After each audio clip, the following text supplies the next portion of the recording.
After 27 days since the Cowboys reported for training camp in Oxnard, California, they are back home at the Star in Frisco. Inside Ford Center, it is Cowboys night, as the Cowboys are welcomed home by a number of fans that have made their way inside Ford Center. And welcome to Cowboys Night here on TXA 21 and DallasCowboys.com and all the mobile apps. Bill Jones with Mickey Spagnola and the Hall of Famer. We've got Drew Pearson in the house for Cowboys Night. Yes. Welcome, Drew. Yes, welcome. There it is. I've been wearing this ever since I got inducted. Just in case you don't know, right? Right. Drew Pearson in the Pro Football Hall of Fame. But it's great to have you here, and a belated congratulations. I know, and we'll get to the practice here in a moment, but let's start talking Hall of Fame and what a weekend it was for Drew. And I imagine you've been rather busy here the last couple of weeks, huh? Yeah, I certainly have, and I guess this comes with that kind of recognition for the Hall of Fame. But, yeah, kind of busy doing a lot of things on behalf of the Hall of Fame, going around promoting the vaccine and people getting vaccinated, and then going up there for that weekend of celebration. It was just unbelievable. You're a VIP the whole weekend. I almost didn't want to leave. They had to tell me to get out of here, Pearson. So did anything that took place the time you were up there sort of surprise you that, oh, wow, or did you get any of those moments? That gold jacket moment was pretty special, because when we went out there, each and every gold jacket guy in the class went out there to get their jacket. When they came back, us in the green room, we gave them a standing ovation. So when I went out, I was looking for that standing ovation when I got back. And you're getting standing ovation from Peyton Manning and Johnson and other guys like that, and that's pretty cool. So that made you feel like now you're part of this class, and now you're part of the Pro Football Hall of Fame. Well, let's take a look at what's going on the field here as we are here for the next couple of hours, bringing you live coverage of Cowboys Night here. As Cowboys have just made it onto the field. They're doing their team stretching right now. And that gold jacket night in Canton, that was on Friday night. Of course, the Cowboys played the Steelers on Thursday night that weekend. Jimmy and Cliff go into the Hall of Fame on Saturday, and then Drew had his big night on Sunday. And I want to get more and more into that. But how about we get an update on the guy in the red jersey right there, number 4, to get us started. Mike McCarthy just had his press conference, and ever since day one of training camp, all eyes have been on Dak Prescott for a different reason than why all eyes have been on him since July 28th when he left the first padded practice with that strained lat muscle. Things are progressing well, it sounds like, Mickey. Yes, Mike McCarthy, absolutely, that was the first question he answered, and he said Dak will be limited. They biggest thing was to basically stay on course, and their course is a plan of caution. He said that, they want him to keep throwing, but they just want to ramp him up. So he said also it's not as much about him throwing as it practicing with the people around him. So that's a good thing. And one key thing I thought he said is if he doesn't get into the preseason game this Saturday against Houston at AT&T Stadium, then he's not playing in the fourth game. They just don't think that the risk is worth the reward, that the urgency from his perspective is not to play against Houston. And probably what also plays a part in that, of course, with the last preseason game being on a Sunday, 2 weeks away from the first Sunday, but the Cowboys, of course, play on a Thursday, and so it's almost like it is in past years where the amount of time between the last preseason game and the first regular season game, you don't normally play the starters, and it looks like the Cowboys will be treating it that way, as will probably Tampa Bay as far as Tom Brady's concerned. No, absolutely, and he pointed out that fourth game basically is for the young guys. It's their last chance to make an impression on the coaching staff. So when you were in preseason your rookie year, did you play 6 games? Yeah, 6 games. We were talking about that earlier. And we played all of those games. In the first game, you played maybe a quarter, a few plays, but you gradually, all the way up to the 6th game, you're playing 3 quarters. Coach Landry wanted us to get that feel of playing a half, going into the locker room, making some adjustments, and coming back out there on the field. So Coach Landry was, didn't let anything get pass us by. Excuse me. He had everything covered, including going through the preseason game. But you know what? It was a natural thing to do. I wanted to play preseason. I wanted to get knocked around, so I'm ready for the rigors of the regular season when you're between those lines and you're playing NFL football and getting hit like you're supposed to get hit. So you got to be able to be in shape to take that contact. But it's a different game now as far as the approach that these guys have and going through training camp. But you talked about Dak. I see him moving around out here pretty well. Everybody's talking about his arm. I think that'll be okay, but we're not saying anything about his legs or his movement or anything like that, and I think that's the big thing. The other thing I notice is, man, he's a big dude, man. We didn't have quarterback. He'd be playing offensive line if he played with us. And you realize he lost a little weight Is that right? going into this season. Yeah. But you're right. It's almost been taken for granted that the ankle's good. You know, and we've seen him move around, and that hasn't been a problem. And you know what? And according to him, if this was the regular season coming up Sunday or Saturday, whenever, he said, I'm playing. Yeah. So but they just want to make sure he doesn't do anything to irritate the muscle.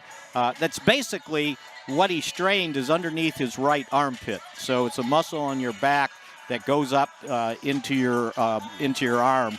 And that's what he strained. And you had some information, Mickey, on exactly how he did it, right? Yeah, and it wasn't from overthrowing. It was basically one throw. Mm-hmm. He threw it from a weird arm slot, and it was a deep ball, and he didn't have his feet set, so it was all arm, and that's what caused it. And it really was caused the day before, the practice before they went out, and he basically, smart of him, because you know he's pretty hard-headed and pretty competitive. He went to the Cowboys trainer, Jim Maurer, and said, you know, it's just not loosening up.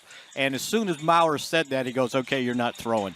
Right? And then, and I think we saw that on Hard Knocks with MacArthur's reaction was like, are you kidding me? Just like that, you know, we're not going to go through this again. So they're just being very, very cautious, but you can see he's having no problems throwing the football. And each day at the end of camp that they practiced, there was more velocity on the ball day after day after day. And I think if anybody got a chance to watch the pregame show Friday from Arizona, they saw him throwing before the game, and he was throwing awfully well.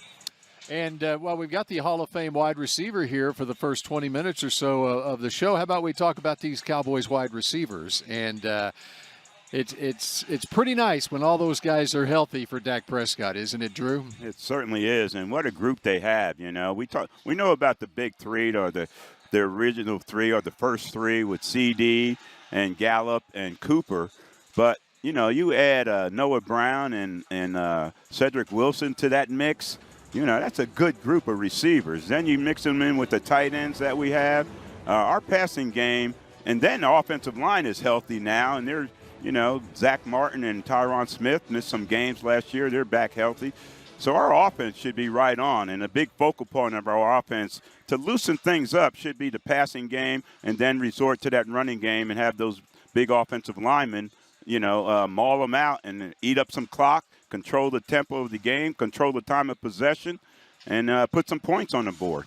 You know, Drew was talking about those wide receivers at the top of the depth chart. An injury that came out of Friday night's game, though, Malik Turner with a turf toe. And of course, they've got the fifth-round draft pick, Simi Fehoko, who showed a little more in the game against Arizona. What are you thinking, Mickey, as far as that battle for one of the last spots on the roster? Yeah, I think it's a real battle. By the way, I think that, you know, they like what Noah Brown does. They like what Cedric Wilson does. Now, are those the five, or can you keep six? Because Fehoko does show up. Malik Turner did show up in the practices. Nice catch in the preseason game. I know he had the fumble, but yeah, it's going to be. They're going to have to make a tough decision there with these wide receivers. As for Amari Cooper, Mike said in the press conference just a little while ago that he's ready to go, along with DeMarcus Lawrence. So they should, I haven't searched the field yet, but they should probably be in pads. I don't know how much they might use them. But he said they're ready to go, and they feel confident they'll be ready for the season opener. There's the 88 right there. Hey, that 88's a pretty good number, isn't it there, Drew? It certainly is, and he's looking good wearing it, I tell you that, man. I've been hearing a lot of great things coming out of training camp about CeeDee, and that's what I want to hear. He's got to take his game to the next level. He's got to work on the routes, getting off the line of scrimmage. Offensive coordinators, defensive secondary coaches have had a whole offseason and everything to study him, every movement that he's made. So he's got to adjust his game and take it to the next level. You know, Drew, it seemed like every day in training camp he would make this catch that make you go, "You're kidding me?" Are you serious? And one of the last practices, they threw him a fade in the back of the end zone. He goes up, he's running out of room, and he catches it one-handed, comes down, and gets his feet in bounds. Nice. So, that's 88. That comes natural when you wear that number. The ball just comes to you, right? Yeah, you just make those plays. He's going to be okay. I like his style and what he's can bring to the offense. Somebody was telling me, they asked me, what do you think is best quality? And I said, well, besides his speed, besides his route running, his catch radius is amazing. I said, Michael Irvin was really good, but Troy Aikman split those eights the majority of the time. Accurate. This guy's catching it over his head, wide, low. He's just amazing how he can catch the ball. And you know how you can judge that, too? He's going to return punts, by the way. Oh, right. And I watched the guys field punts, and they're shooting them off the jugs machine. He sits there. His feet are still. They're quiet, right? Mm-hmm. And he just has this ability to know where the ball's going to land. It's just amazing how easily he can catch a punt.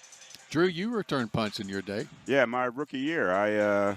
That's how I made the team, actually, on special teams. Returning punts, returning kickoffs. And believe it or not, I was on the kickoff coverage team. All right? I didn't last long. They found out I was over there. No, here comes the wedge each and every time. So sometimes as a rookie, that's how you make your mark to make the roster, like some of these guys have to understand out here tonight. Do you remember the other Hall of Fame 88 for the Cowboys being on the kickoff coverage team? I don't think so. I don't think so. They just wanted to make sure Michael Irvin was dressed and on the field in time to go, right? Right. And they better not have CeeDee on that kickoff coverage team. That's right. So you mentioned you played 6 preseason games. Did you have an inkling that at some point you made the team before they actually told you? No. No? None whatsoever. Even though I was making plays throughout that preseason, and the philosophy was live to play another day, do something to catch the coach's eye so that you're there another day. And I made plays throughout the preseason, but you never felt secure. As a matter of fact, when the cutdown came, I was released by the Cowboys. I was put on waivers, and the Chicago Bears claimed me. Yeah, I had not heard that. And the Cowboys had 24 hours to recall me. Check it out with Gil Brandt. Well, I had not heard that until I watched Deep Blue Catching Hail prior to the game on Friday night. What a tremendous documentary you got to see. There's so much great stuff about Drew Pearson and his career there. But, yeah, I had forgotten or didn't realize that you had actually gotten cut and then re-signed by the Cowboys. Yeah, you're talking about playing with Hall of Fame quarterback Roger Staubach or Bobby Douglas. Okay, what would you rather do? And, Bobby. And then the other guy on the other side, only Bob Hayes, right? Oh, right, yeah. Amen.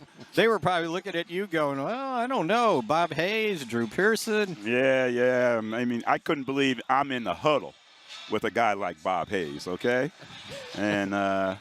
You just didn't want to mess up in those kind of situations. I want to ask you about Catching Hail, the Deep Blue documentary, which, by the way, you can watch on the Dallas Cowboys YouTube channel as well as Dallas Cowboys Connected TV app and DallasCowboys.com/Deep Blue. Just watching that and sort of seeing the story of your life, the story of your career like that. How was that for you? Yeah, pretty cool, actually. At my age and some of my memory being tested most of the time, it brought back some good memories, and that's, I did that or that happened and stuff like that. But no, it's nice to be able to document something and document your life. Now, this is something that could always be there. My kids, my grandkids, their grandkids can always have that there about their granddad or their dad. So I appreciate the Cowboys doing that. And they did it such an in-depth way. They went to Jersey. They interviewed my sister and got my kids involved in it. So it was all good. I appreciate them doing that. Yeah, I'm sure there were some of your favorite stories in there too, right? Well, there's a few I couldn't tell. Yeah. Those are on the outtakes, okay? We'll do a whole nother story. That's for cable. That ain't ready for regular TV. This guy's had a couple great weeks, right? He has a hour documentary on himself, Hall of Fame. I don't know. That head's going to start getting big. I don't know. Oh, speaking of that. Yes. Okay, the bus.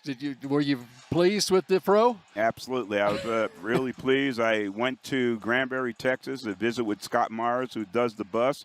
I'm his 25th bus that he's done. And first thing I wanted to know is about the afro. And he unveiled it and said, bam, there it was. And I said, you sure that's big enough? He said, Drew, it's 19 inches. I said, how come only 19 inches? He says, well, that's all the hall's going to let you have. We got to have room for the other bus. I'll tell you what, there's a couple big heads in that hall. Oh, my goodness. Without afro. Without the afro, right? Right. So you were telling me the story before we went on the air that they actually give you a replica of the bus. Yeah. Same size. Same size, same weight and everything. It looks just the same. And I got it yesterday, visited with Scott Myers and picked it up. And I'm cradling that thing. He's cradling it like it's a baby. I mean, it's like prized possession. And I was hoping I'd get stopped on the way home for speeding or something. I'm going to pull that bus out for the officer. Let's take some pictures, man. I'm sure I would have beat that speeding ticket. I hear the horn. We're going to move on to the next segment. We got to take a break here. And Mickey and Drew, appreciate you kicking us off here on Cowboys Night. We can't let you go, Drew, without a hut. Okay? Oh, we got to have that. Send us to break with a hut. All right? On three. 1, 2, 3. Hut. Cowboys Night continues in a moment.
Cowboys Night Training Camp 2021 presented by American Airlines continues from Ford Center here at the Star in Frisco.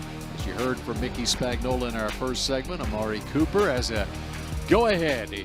Continue on. Things are looking well for Amari in his return from his offseason rehab, and Zeke Elliott and the Cowboys. This is a practice that will go until beyond 7:30. We're on the air till 8 o'clock.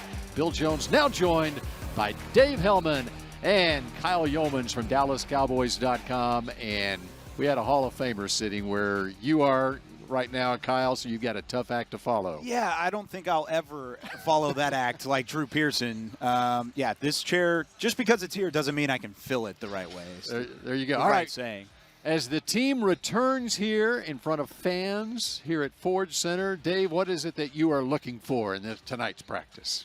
I mean, you teed it up really nicely there, Bill. We got some Pro Bowl caliber guys back on the field tonight. I mean, Amari Cooper's participating, not a Pro Bowler, but I think a name that a lot of people are interested in is Malik Hooker, who, they signed him right at the outset of camp. He is finally in pads.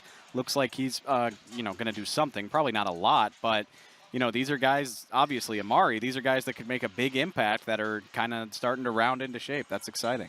You also think about DeMarcus Lawrence getting out there, and even though he probably won't go through the team drills, and you get to see at least a little bit of him getting back into the groove without guys like Amari Cooper and DeMarcus Lawrence to kind of mix into kind of the team drills and stuff. A lot of these guys are missing out on opportunities to learn, especially the younger groups, the younger cores of some of those positions. So I think having Hooker into the mix, having DeMarcus Lawrence at least participating and not off to the side doing trainer stuff, I think is going to help out a lot. Let's talk about those DBs a little bit as we look at them here. And, it's going to be very interesting to see how things shake out and really how long it will take for Hooker to get up to top speed. It was the amazing thing with DeMonte Casey coming off a similar injury about the same point of last season and how he was running around right from the get-go of training camp. I don't know if I've ever been more impressed by a guy's recovery. I mean, Achilles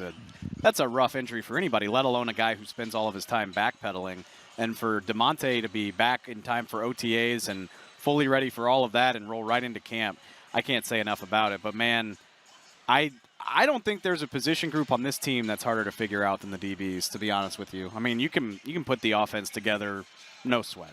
Piece of cake, got it, not worried about it. Defensive line is a little bit complicated, especially with some of the injuries they're dealing with right now, but this DB room looks like a free-for-all because now you add in Malik Hooker, who's a former first-round pick, to go with DeMonte Casey, who's the guy that Dan Quinn brought in from Atlanta. Oh, by the way, you drafted 2 cornerbacks. Oh, by the way, you've got draft picks like Israel Mukuamu fighting for playing time. By the way, Donovan Wilson, who's shown in his career already. How about a guy that nobody was talking about in July, Maurice Kennedy, showing up and making the most of his opportunity, looking like a guy who could push for starting time right now.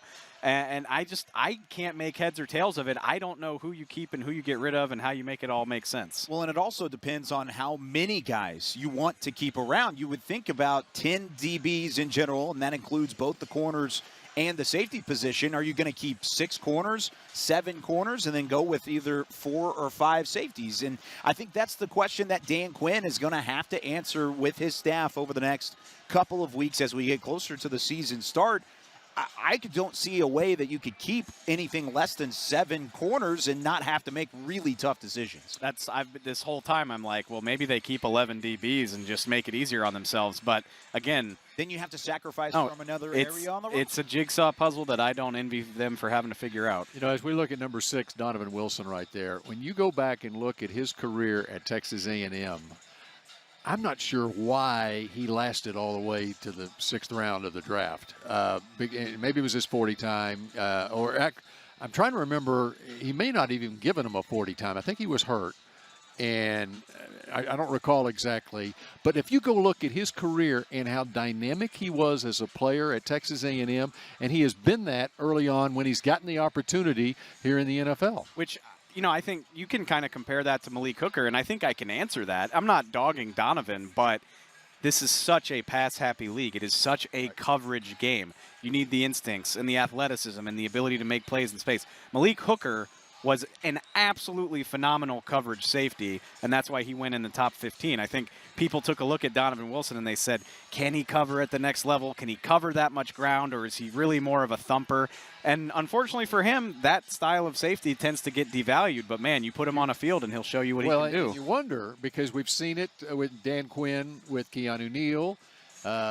with Curse coming in here too, those hybrid guys who came into the league as safeties are now linebackers, and you wonder if Donovan Wilson will grow into that same type of player eventually in this league in Dan Quinn's defense. Well, and a lot of what he did last year kind of went back and forth between being in the box and then being at that coverage over the top center field sort of safety, and that's a part of his game I feel like isn't added on to enough, or isn't, I guess, valued enough. Like you said, coming out of college, he really was going to be a box safety, and it seemed like he was pigeonholed into that role. Well, we showed last year that mostly out of necessity, he could play both in the box and outside of it just as well, and also in coverage.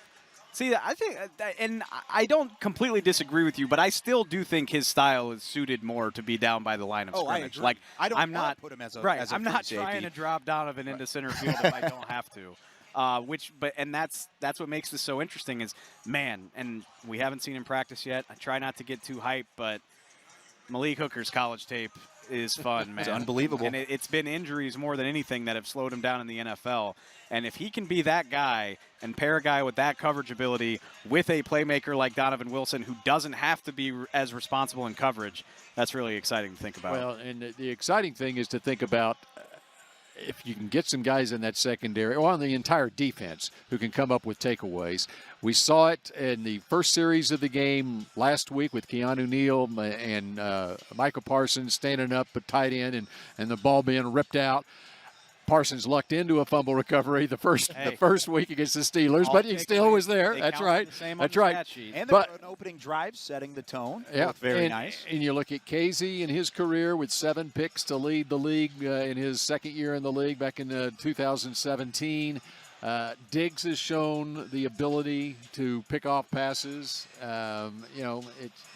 This is what they need to find back there. This is as good as I have felt about the defense's potential for takeaways in a long time. I say potential because I'm not giving you credit for something that you haven't done, but there are guys on this team who have done it and done it at a high level. I feel like it scares me a little bit, the fact that you do go out, and I know it's preseason, but you have a couple early turnovers, and after that, it's really nothing from a turnover perspective. Maybe that's just a point of depth on the defensive side of the football, or maybe those starters are just that prone to take away the football that maybe that's what you need going forward. That is really interesting because, the quickest way to get noticed as a down-the-roster guy is to get a takeaway. Donovan Wilson jumped onto the radar 2 years ago because he got takeaways in the preseason. So it would be fun, I agree, to see some of these younger guys doing that, but it's even more fun that the starters are doing it in the time that they're getting because you're saying, hey, the guys that are going to be playing on Sundays are the ones making the plays right now. Okay, as we focus in on number 11 there,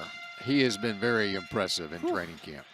Hasn't he? Mm-hmm. I mean, I'll keep saying it. And again, he hasn't played, but I wasn't convinced. I was not convinced that was the right idea. Yeah, where were you when the draft took? Me and Kyle were sitting right next to each other, and we were like, man, Micah's talented, but that Rashawn Slater out of Northwestern is a hell of an offensive lineman. And apparently he's showing it early in the preseason. I mean, these are conversations that play out over the course of years, but I will say I have been so impressed by everything Micah Parsons has done since he got to the Star. I mean, OTAs, he was impressive. He was versatile. Like, all right, let's see what it looks like when the pads go on. Well, still a badass. Let's see what it looks like in the preseason. Check, check, check every step of the way. I really think we undervalued, and I'm not even just saying Dave and I, but I think just a draft media in general, and even really scouts around the NFL, letting Micah Parsons fall to 12, the kind of versatility and the kind of options he can give to a defense, because he can do so many things, not just do them, but do them exceptionally well because of his athleticism, because of his knowledge of the game. That's one thing that has really impressed me throughout the time in Oxnard, was the fact that Dan Quinn was throwing different things at him almost every single practice. And not only did he pick it up quickly, but he excelled at it quickly. And I think that's the most exciting part about Micah Parsons. As a rookie, sure, the athleticism was always there. It was there on the Penn State tape, and you didn't really have a worry, even though he opted out of the 2020 season. It's the fact he's been able to pick things up so quickly that really makes things exciting with him. And that's a great point, Kyle, which is it was never about Parsons' ability. Sure. It's positional value. When you're talking that high in the draft, are you getting your bang for the buck? And we said in our draft coverage, like, the way that this makes sense is if he's doing a lot more than just tackling people, playing off-ball linebacker. He needs to be. Sure that was going to happen. Absolutely. We were, it's hard to project a guy who didn't have a 2020 season, but he gets out here at training camp. He's blitzing. He's coming off the edge. He's getting sacks. He's intercepting the ball. He's forcing fumbles. He is doing the things that make you worth being that high of a draft pick, and it's been fun to watch. And the other part of it is, from a mental standpoint, a lot of times with a rookie, you don't want to throw that much at him, and they're throwing a lot at him, and he seems to be able to handle it mentally. He's calling the defense right now. I mean, not all the time, but they are letting him do that, which I wouldn't have believed. And that, not a knock on him, but you have Leighton Vander Esch here. You have Jalen Smith. You have these guys that have been around for 4-5 years. I would have assumed they'd be doing it, but there's the rookie. You know why they have him doing it? Because they plan on having him on the field every single chance they have. Every snap of the football, he's going to be on the field, whether it's rushing the passer as an edge rusher or as a linebacker or however you're going to line him up. And I think the addition of Parsons, and we're talking about the competition and taking away calling the defense there, it also adds pressure to those two guys, Jalen Smith and Leighton Vander Esch, at the same time because, hey, even though those responsibilities are taken away, doesn't mean that they still can't hold a big part of this defense. Micah Parsons is thrown into the mix. It really ups the competition for 9 and 55 as well. So 9 and 55. I've liked what I've seen out of 55 in training camp. Yes. Leighton Vander Esch, and he's talked about what he did in the offseason, working with a trainer, and he feels confident that he's going to have a healthy season. He feels as good as he's felt since his rookie season. And this defense needs him to be back playing at that same level where he made the Pro Bowl as a rookie. Absolutely. But I will say, at the very least, it's encouraging, and that's, again, going back to what we were talking about a minute ago, it was never so much ability as availability. And at the very least, it's nice to know you have Micah Parsons and Keanu Neal as well. If you are faced with those kind of setbacks this year, I feel a lot more confident that they can handle it than they could have before. I don't really know what it was, but it was really the first day in Oxnard. I got a chance to kind of walk right past Leighton Vander Esch as he was taking the field, and I just sense that he has that chip on his shoulder. I think he's not happy with the fact that he hasn't been available. He's had the health issues in the past, and of course, the opting out of the fifth-year option for him as a first-round draft pick, sure, it probably did put a chip on his shoulder. I think this is a guy who's out to prove something this year, and you've seen it already. Yeah, you can tell when he's talking, he's not getting ahead of himself. I mean, it's Sean Lee coach speak, yeah. And that's a good thing, because he had immediate success in the league, and you wanted him to be hanging around Sean Lee as much as possible, and it's rubbed off, I think. Not a mean guy by any stretch, but a very business-oriented guy. And to hit the highs that he did as a rookie and know how it feels to be all-pro and, the whole stadium's howling like a wolf and all that fun stuff, to hit that high and then go through the bumps that he's gone through the last 2 years, I understand why he's so focused. I'm sure it's way more fun to play in this league when you're doing that. And humility comes before honor, and maybe there'll be some honors for him this year. Okay, which brings us to Jalen. Just like at wide receiver, are there enough balls to go around for all the wide receivers on this team? Are there enough snaps to go around for what we're talking about they have at the linebackers position in Parsons, Vander Esch, Keanu Neal, Jalen Smith, Jabril Cox? I think the fun thing about that is that if you can't find snaps for everybody, it means somebody's playing amazing. And I don't think Jalen has had a bad training camp. There's criticism in the game snaps. He got a lot of heat for the way a couple of the snaps against Arizona. I think we know who Jalen is at this point. At least I do. And I think a coach as experienced and smart as Dan Quinn can find a way to utilize all these guys. I am curious, Jalen played 98% of the snaps last year. That's right. Is that going to happen in 2021? I doubt it, unless something terrible happens to Micah Parsons or Leighton Vander Esch, which knock on wood. But I think, again, I said jigsaw puzzle earlier. I think you got to find the way all this stuff fits, and I would be surprised if any of the four of these guys play 98% of the snaps because of all the situational things you can do with them. I think that's really going back to your initial point there about just because Jalen Smith won't see as much of the field as he has in the past doesn't mean it's bad for the Cowboys defense. If anything, it just means that other players are elevating their game. That's good for the Cowboys. Yeah, it's absolutely good for the Cowboys defense because you have guys like Leighton Vander Esch, Micah Parsons that are going to take snaps undoubtedly. That's already bar none. Those two guys alone will see more snaps than Jalen Smith probably throughout the majority of the season. However, you also have depth at that spot where you haven't had it in the past. I mean, Joe Thomas was your backup. Sean Lee, of course, was unavailable and available on and off throughout the last couple of years of his career. I think having guys like Keanu Neal and Jabril Cox and Luke Gifford, even if they keep him on for special teams reason, that's a better rotation at that spot than you've had in quite some time. And I think that's exciting for not only the Cowboys defense, but I think Jalen Smith should embrace that rotation because the linebacker spot's in better hands than it has been. I think I'm sorry, Bill. It's good for the Cowboys and it's good for Jalen to see that share go down, I think, just because it means you're able to utilize everybody. Okay, in our last minute and a half here with Kyle Yeomans and Dave Hellman, as we see Osa Odigizua there with the injury to Neville Gallimore, which is a devastating injury. Apparently not as bad as what it looked when he came off the field and writhing in pain when you're looking at maybe 6 to 8 weeks. And it's such a long season. If all goes well on the rehab, it's an opportunity for Odigizua. A huge opportunity. I think Osa's the closest thing to a true 3 technique available right now because Tristan Hill is out and now Neville's out as well. And so the Cowboys, their pro personnel guys are probably going through the league looking at their options. Do we need to bring somebody in? But if Osa has a nice 2 weeks of practice here, they might say, "No, we're good. This rookie can handle it." And I think this is a good chance for him to show out and provide some of that extra pass rush. That was one of the things out of UCLA that this defense was excited about is not only can he stop the run, but he can rush the passer as well. All right, and Randy Gregory out there, too. He did not make the trip to Arizona with the team, but he is out there. Which it's weird to say about a guy who's missed so much time, but he's on that status where they're like, let's just get you to the season, big guy. There you go. Get us to September 9th. I believe it's 23 days away. It's 27 days down, 23 days to go. Wow. We're past the halfway point of this preseason. All right, our thanks to Dave Hellman and Kyle Yeomans. And up next, I believe we've got Nick Eatman and Nate Newton. I might talk some offensive line when we come back here on Cowboys Night at the Star in Frisco.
Cowboys Night Training Camp 2021 at Ford Center at the Star in Frisco. And looky here, the Cowboys offense huddled up. It's time to go offense versus defense here as Garrett Gilbert is in there at quarterback. We've seen Dak Prescott prior to getting into this team stuff here. Bill Jones with Nick Eatman and Nate Newton now joining us here as we actually get to see some O versus D here. And, there's a rude greeting there for Tyler Biadasz, apparently, Dick Eatman. Well, he's back in there at center. It's like, welcome back. Welcome back. He didn't start last game, but then they're letting him know. Yeah. And by the way, the breaking news out of Mike McCarthy's press conference, the offensive line is set. I think we already knew it was set, but Connor Williams is your starting left guard, even though he didn't start at center as an experiment against the Cardinals the other day. Of course, with Tyron at left tackle, Connor Williams at left guard, Biadasz at center, Zach Martin at right guard, and Lyle Collins at right tackle. And Nate just loves talking offensive linemen, don't you, Nate? Yeah, and I'm glad that our experiment at the center position for Williams is over and through and done. I pray that it's over. It was too many valuable snaps between him and Gilbert the other night. Gilbert needs many snaps as he can, quality snaps, working with his receivers just in case Dak do miss a game or two right here. And those bobbles and all, you cannot have it. And I understand it's preseason, but the preseason has shown us that we need to find another backup center. You're right. And what I'm a little bit confused by is why Tyler Biadasz is just like it's set for him. Like he didn't even need the work the other night, and they gave it to Connor Williams. I mean, he hasn't played a lot of football either. So it's just kind of an interesting situation there. I've said it all off season. I don't like the depth at center. I don't like the inexperience there, and I think the Cowboys feel better about it than I do. Maybe if Connor Williams had played at center and he was and he was flawless with his snaps, maybe there would be competition there. And Connor McGovern then with competition at the guard position with Williams. Of course, Williams in his contract year, his 4th year in the league. I understand all of that, but this team is locked and loaded on offense. And two positions we're talking about is key position. If we can't snap the ball, and if we're going to have delay of games, if we can't get the ball when we're in red zone, get it into the end zone by a bad snap or a quarterback holding the ball, it does not make any sense.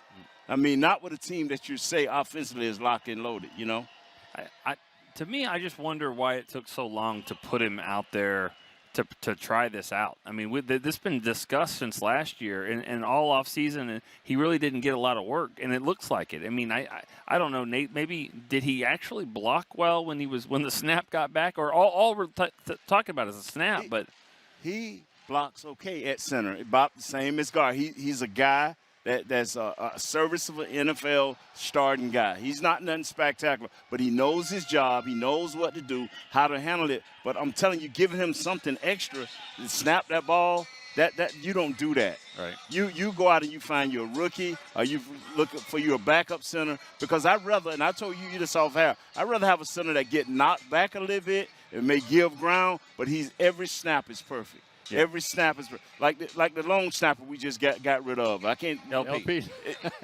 Look here, man. Don't you pronounce LP? Yeah, LP. I'm just saying. Once you leave, it's like the mob with me. Once you leave, I don't have to worry about pronouncing your name no more. But you were just trying to get Tyron Smith down the other day. What you mean? You're like Tyrone Smith. Hey, his name is Mr. Smith. Okay, that's his name is Mr. Smith. Once you get past 6 Pro Bowls, which is what Nate has, you're Mr. Smith. He's got 7 Pro Bowls. When you are trying to establish who you are, then okay, we know who the starters are. You went over that, Bill. But who are the backup? Now, when you don't have the key position of left tackle and center covered, you can be in trouble. You can be in for a long season. We cannot afford to have Tyler Biadasz hurt. And I'm with you, Nick. We cannot say, okay, it's his job. It should be a little bit of competition there, but it's not. So now we got 4 or 5 guys offensively that I feel we got an NBA season. We got to load management these guys. That's just how I feel about it. Yeah. The left tackle, the center, because there's no backup to those 2 guys. Right. Niski, 79. I mean, every time he get on the field, he falls down. I mean, he's a weebler and a wobbler, and he does fall down. They also call him Inseki, but that's okay. So, you can call him whatever you want, but he's not impressed me. What is Inseki? Inseki. Whatever you want to call it. Yeah, whatever you want to call number 79 at left tackle. He's not impressed me at all. Well, and they talked all season about Terrence Steele being stronger and getting all these reps from last year and helping him here in year 2.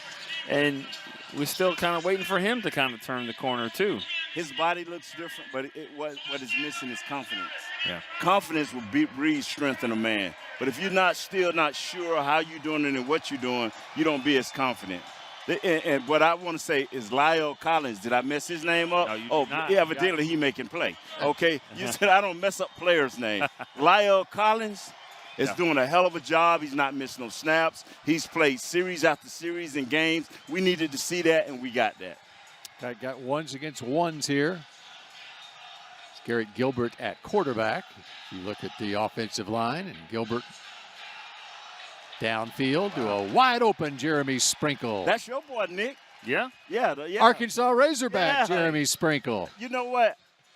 Thing about me and during between, I played this game, but you would think that Nick has been a Cowboy fan all his life. Now we got a guy from Arkansas here that's doing well. He want to be nonchalant. That man is going to make this team, bro.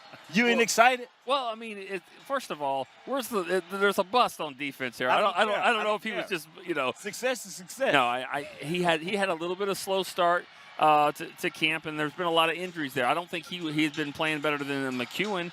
But he can block. He can block, and then that's the thing. That's why he's here. He doesn't have a lot of catches. He definitely can block. We're actually watching. We see him celebrating a touchdown to Blake Jarwin.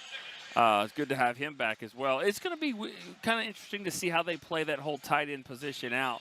I think 4 tight ends would make this team, and they're going to use them as H-backs, maybe a fullback. But it'll be fun to see. But yeah, Sprinkle. He was a guy in college, really good player. He played a lot with Hunter Henry, and so he's just been a blocking tight end for Washington, and that's probably what he'll be his role here.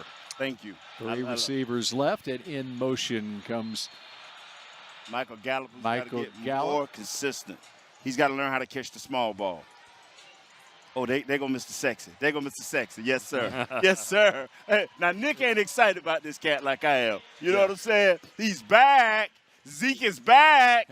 Yes. I'm excited about him. I'm excited about him now. And you've been out there. You've seen him in training camp and everything. Man got abs, man. I ain't seen this since his rookie year. He got a few abs, man. Come on, man. I feel like I'm being the negative guy. My not. only thing about Zeke is this all looks good. He's just going to have to hang on to the ball. That was his issue last year. He'll hang on to it. I'm for it. I mean, but that's his thing. He'll hang on. I feel like it's like good cop, bad cop going on here. No, it's not. Bill is the mediator. Right. That's right. Right. That's right. I've always been the good cop. What's going on here? Yeah, you all about moral victories. I'm about, Yep, that's right. Yeah, you don't want to get us started on this one. This has gone on since the Pittsburgh game of last year. Moral victory debate. You don't want to open that up between me and Nate. I know that. Yeah, yeah. Bill, what has been so exciting about these practices is they've been so up-tempo, so much energy due to the fact they don't practice. They do a lot of walkthroughs. They do a lot of mental reps. I mean, true mental reps where they go on field and walk through. And then when they come to practice, upbeat. You see everybody with more energy, especially against the Rams. I don't know what it is about 88. 88 is obviously a baller number for receivers. But I don't know what Drew used to do. But the other 88s bring the level of intensity and practice up way high. Irvin, of course, did it. Dez did it because he competed so hard. And CeeDee did it very well because he was making a lot of plays. And when that happens, then the defense wants to get back, and then offense, and then it goes throughout the drill. So I think those guys are great receivers, but what they did, and kind of to your point, Nate, they've intensified practice with the way that they've gone out and played. Antonio Bryant did it. Yeah. He did it a little too bit. Yeah, he did it in different ways. He had some intensity in practice. Yeah. That's right. But I want to say this right here, man. I like that they got preseason games. At first I was but I like that, man, because we getting to see Joseph, whereas last year we saw the other kid from Bama, Diggs. Diggs had to take this thing under fire. Where we see here with the kid Joseph, he's learning on the run, and it ain't costing him nothing right now. Right. Yeah, so I'm excited, man. I can just talk by myself, man, all day. You know what I like about Kelvin Joseph is that if you look at him, he looks like like he could definitely be a safety, Right. borderline linebacker. And he, he's a cornerback. Obviously, he's fluid with his hips and everything, but he's got some upper body strength here. And of course, looking at him now here on the screen, he really doesn't look like he's about to go into wrestling or anything like that. But I'm telling you, he's got some strength. He's going to be, I guarantee, by midseason, he's going to be, I think, one of the top 3 corners. Coming in on our team, right? Yeah. Okay, Right. yeah, okay. Right. When you said top 3 corner, I'm like, whoa. I'm like, me? you taking this to a new level. Maybe not. Yeah, but that's next year. Next year. Yeah, you taking this to a new level, man. And, But it's important for him to get these reps in preseason. that's what I'm saying, man. I didn't know. I finally realized what it means for a coach like McCarthy and Coach Quinn to be able to put their hands and their philosophies in play with these players, man. That hurt Coach last year a lot, not having these guys out there, man. And then some of the players didn't help either. But anyway, that's for last year. Yeah, there's no doubt, and nobody wants to talk about excuses. But when you're trying to install a system like that, you do need on-the-field work, and some teams were ready for it more than others. Now, is that number 79 in the game? Yes, left tackle. Yeah. Yeah. Yes. Cooper Rush at quarterback. It's like he manned it down over there in Secchi in that left side. Yeah, it ain't a real preseason game. I understand. Yeah. I'm gonna tell you So something. who's your swing tackle? He got if 79 continues to be who he is, and maybe he's a gamer. Some guys are just gamers, and I'm not discounting that. But I would go with Steele. I would go with Steele 78. because just give him more and more reps, just like you're trying to do it with Connor Williams, just overshoot the reps. What about Zach Martin sliding out to tackle if need be? If that's man, I'm with it. I'm with it because I was against it last year. But Zach is he's one of the top 2 or 3 players on our team. Right. He's all that. The president is all that and a little bit more, man. Why do you call him the president?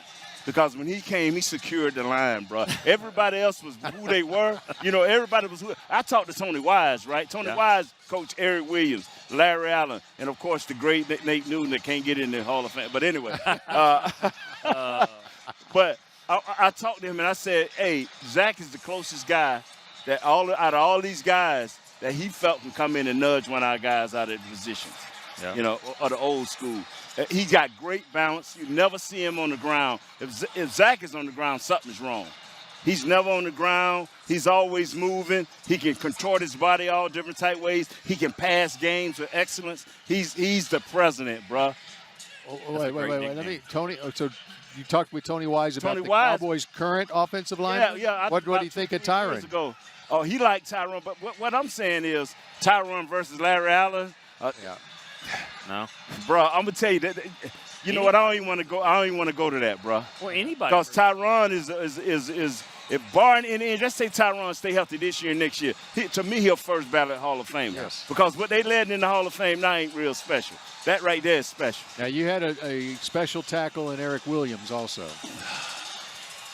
Eric, when I see Eric, man, I saw him this past year during the golf tournament. I looked at Eric, and Eric just shake his head like, yeah, I know. If he wouldn't have hit that wall, dog. What could have been. Oh, man. So are we talking, right now, I think best tackles in the history of the Cowboys, we're talking Rayfield Wright and Tyron Smith in whatever order you want. Is Eric Williams, could he have been better than both? Had he not had the better than both. Come on, man. Eric changed the culture of how we play. When we ain't got enough time for me to start talking about how great Eric Williams was, that 4 or 5 years, tell me who could block Reggie White by himself, no help, no bumps, no nothing. He could block Reggie White and everybody else that came in behind that. And that was so big because it was more than blocking him, because the Eagles were that team standing in your way. All the time. Once you showed you could beat them, then you could take it to the next level. Okay, along those lines, just that mentality and the culture that you're talking about. I think Parsons has that about him as he comes in here. He's got it's a confidence about him, and he obviously loves football too. But when he walks in the room, I remember when he walked into the room after the Cowboys drafted him, I said, okay, this guy's got it. Okay, he can come in. He has the respect of his teammates, and he's a tough guy. And how important is that to have a collection of players like that? Because that's what you had to turn the tables in that NFC. Of course, the Giants won a Super Bowl right before the Cowboys did. But the Eagles, I mean, I remember that Monday night game in '92. Yes, sir. In the first Super Bowl year. And the Eagles had your number, and you came back and beat them twice that year. But it was a culture thing. It was okay, we can beat these guys. Our best can match up with your best. Yeah. Well, I listened to that interview when this kid first came. I listened to the interview on radio. I listened to him, and the first thing I said something about this, the way he talked with confidence, not cocky, not arrogant, but he confident. And as you see him play in game, and as you see him in practice, I know he has a lot to learn, and I'm not putting a lot on his plate. But this kid is held up. They giving him an old school method where we giving you all. When you blow a fuse on the field, that's when we're gonna stop putting it in your mind and in your physical play. This kid has not let anyone down, and all he can do is get better with experience. He's gonna have some wins. He's gonna have some losses. But you don't see this dude trailing the ball a lot. You see him coming to the ball, coming downhill, making plays, running after guys. He brings a new enthusiasm to the game. Now, once he learns the game and really learn what the coaches want and where he really is supposed to be, oh, man, it should be nice for this kid. I don't want to get ahead of myself because I've given the defense personally 6 weeks. When the season starts, I'm giving them 6 weeks, and then I'm going to see where they're at. Because we got a handful of free agents and a boatload of rookies. So that's how that go, man. See that number 28? Yeah. That's nice there, man. That would be Malik Hooker. Yeah, that's nice. Batted ball. Trying to see which DB got in there. Yeah, Nashawn Wright, number 40. Now he got to get stronger. Nashawn Wright. Yeah, when he gets, they knew it when they drafted him. When he gets stronger, yeah. And that's why he was projected to be a late round pick, probably, because the people knew that he needed to get stronger. You know, that's the art of a good safety, though, right there. Is just be around the football. You know, either find the ball finds him. I know that wasn't necessarily his play. Nashawn did a really good job. But, you know, you got to be opportunistic and make the play. And that's what we've seen Hooker do that when he's been healthy. He's been that type of safety. You know, just when Neal got that turnover the other night, man, just to see we done got 2 turnovers in 2 preseason games. Yeah, and it may not be a big thing, but for Cowboy fans, give this defense opportunity. Our offense is healthy, and they can control the games and keep our defense fresh. And all they got to do is go out there and be in the right gap, hustle to the ball, make sure they rally, and we should be all right. I'm thinking about the 6th or 7th game, we should be all right. You know, I'm going out on a limb here. I think this guy right here, 42, I think he's the key to the defense. Keanu Neal. I really he knows it all. I think Dan Quinn has got a role for him. We haven't even seen it yet, and if he's really smart like he is, he's not going to show it in the preseason. He's got a role for him that teams haven't really been able to account for yet. I mean, he's a physical player. We're starting to really see it. I think that he could be the dynamic piece that really changes things. Micah Parsons will certainly be that too. But I think this guy right here can be a type on this defense that the offense has not seen before. And he made the Pro Bowl early in his career. Then he had an ACL, he had an Achilles, and so he had a couple of years where he was hurt. But he played a full season last year for Atlanta. Let me say something, man. A lot of times I look and see if guys got pit bull eyes. And pit bull eyes, once they lock on you, look at Zeke. Look at Zeke. Look at Zeke. He's got that visor. I don't even know what he's got. Okay, go ahead, Nate. I'm sorry. See that? I done lost my train of thought. You said does Keanu have that pit bull? Number 11 got pit bull eyes. Neal got pit bull eyes, where even when they're off the field, getting a drink of water, their eyes are locked on the competition. They want to see what's going on. Yeah, man. Oh, come on now. Come on, man. I'm with Leighton. It's going to be 3 guys on the field, Neal, Leighton, and number 11. Yeah. You know, because I don't believe we got 25 linebackers, and you don't have 25 packages.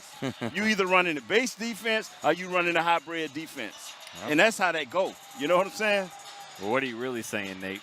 I mean, if those 3 are on the field, what are you really saying? I'm just saying the best players play. That's what they always told me. What are you really saying? Yeah. I'm talking about a culture change, baby. I'm talking about somebody that's trying to get to the ball now. Okay. I ain't hating on nobody. I ain't hating on nobody. Who's running the truck back there?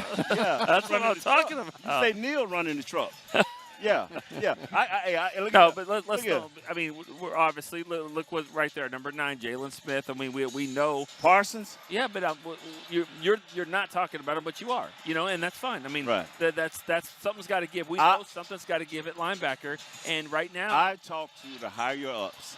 okay. And they said, this package thing seems good, but you got to have your best players on the field. You don't have a lot of them.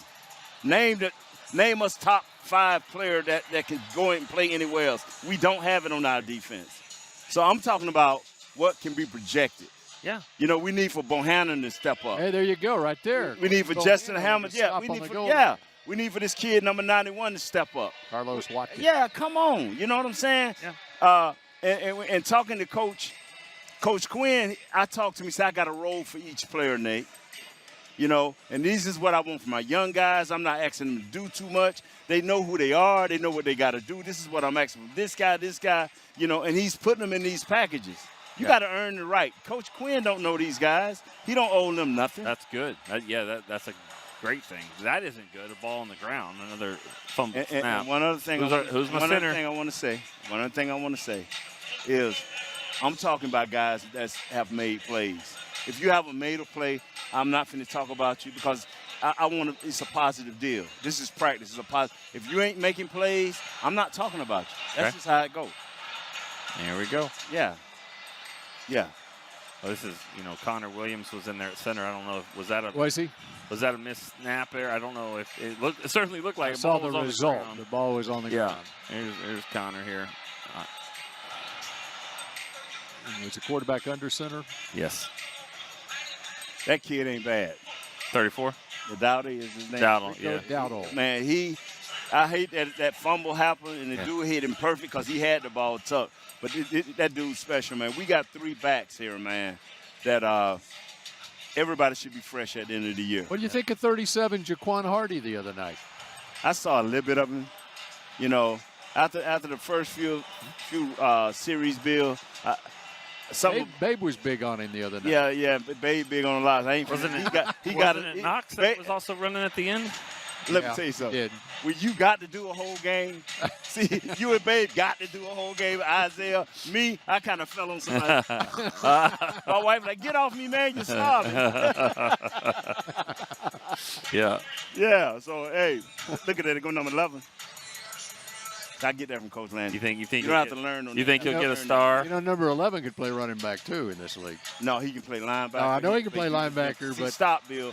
See, stop. Because that's what sometimes coaches want to get creative and get the star hurt. Yeah. Let's don't get creative. you know what? I was watching training camp, though. Mm-hmm. He played running back as a senior in high school in Yes. Harrisburg, Pennsylvania. Micah Parsons did. And there was one blitz package where he came through on a blitz, and he found daylight like a running back would. He was using those running back instincts in blitzing a quarterback.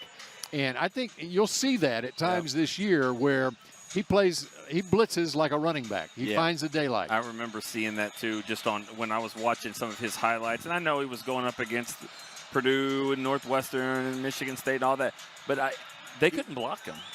Like when he was blitzing, they really had a hard time blocking him, and that's kind of what you're talking about. He knows how to get creative. See, this is what I liked about him. Chase. He was kind of lost. Yeah. You could tell he was kind of lost. But when he made up his mind, ground was game. And I'm going to tell you something now. Since y'all feel that way back, I played fullback in high school, so I could not go find a linebacker in the daylight. Hey. Huh? Okay, well, Nate, Hey, okay. Did you ever tell Jimmy or? Nah, they asked me to do that a couple times. They did. Hey, man, how would you like to because be because fullback Fridge, on short like the yardage? Fridge. started that in '86. Yeah, and I'd have Okay. been the first guy to get his knee blew out, and then and I wasn't going for it. But it was brought up. Yeah, to it was you? brought up a lot of times. Hey, Nate, man, you love this low left, man. Let's put you at fullback. No, coach.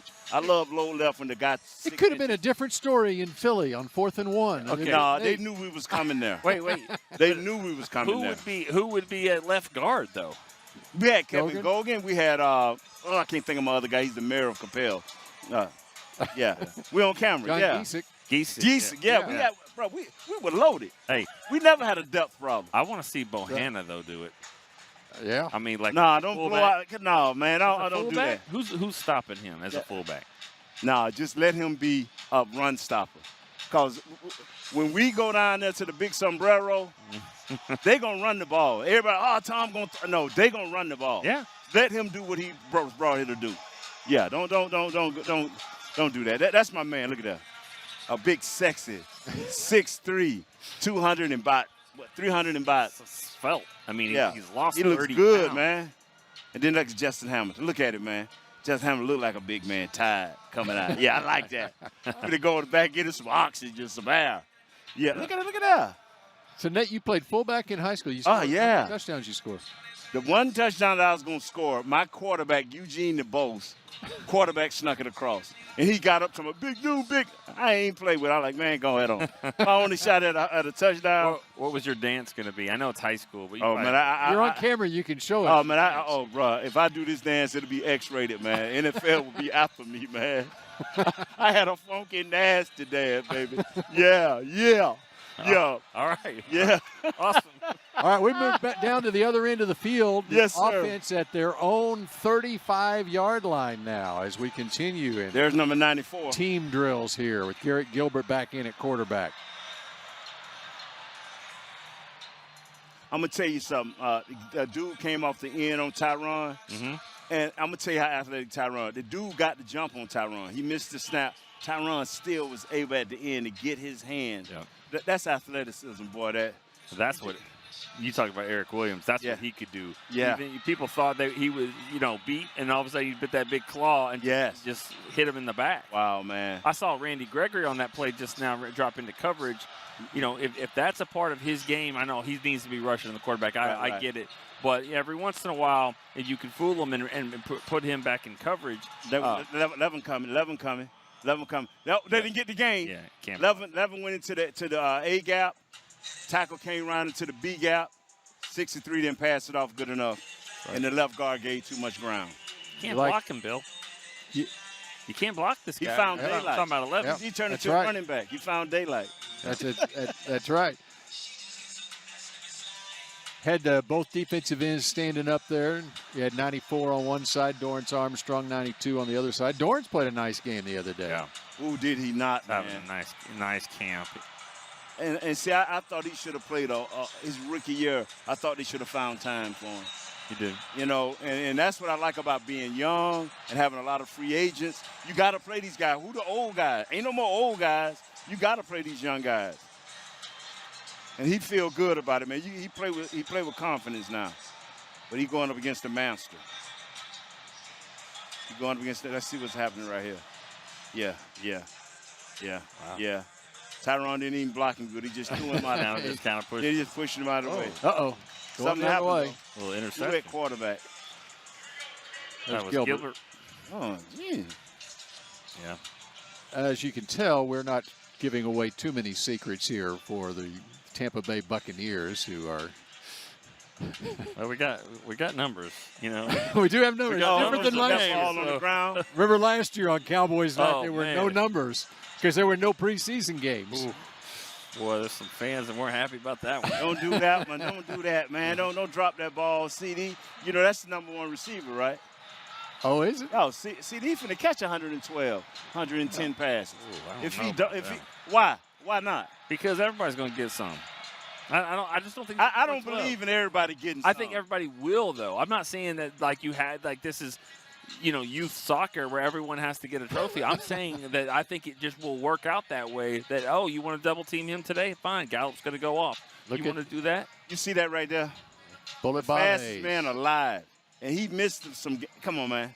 CeeDee Lamb should catch 112 passes this year. So you think he'll have a DeAndre Hopkins type That's who 115 he catch is. season? That's who he is. And I don't know if his hand's as good as DeAndre, but that's a different hand set Yeah, right that's there. true. But that's who he is. Now I'm gonna tell you who need to pick up his game is Michael Gallup because he can't catch the small ball. 5 and out, 6 and in, slants. Unless Ball it's the a other big, night. yeah, he got to learn to catch the small ball. You don't catch the small ball, he'll be on a different level. Yep. That dude, they're on a different level, man. Look at him, man. Pit bull eyes. Got those eyes? Pit bull eyes. Yeah, man. Okay. For me to talk about you, you got to be doing something. Okay, let me ask you this, though. Mm-hmm. Because sometimes those eyes can fool you. Yeah. Amari Cooper doesn't have those eyes. Right. He's still a dog, though. Mm-hmm. He had a quiet 92 catches, if that's possible, last year. You know, so I just think sometimes, and people ask that all the time about Amari, like, why is he a little bit quiet, or what, does he care? Oh yeah, he cares. He just does it in a different way. But I mean, I can't wait to see these three guys on the field with the offensive line and Zeke and everybody back. Let me say something, man. How many catches did this kid have last year?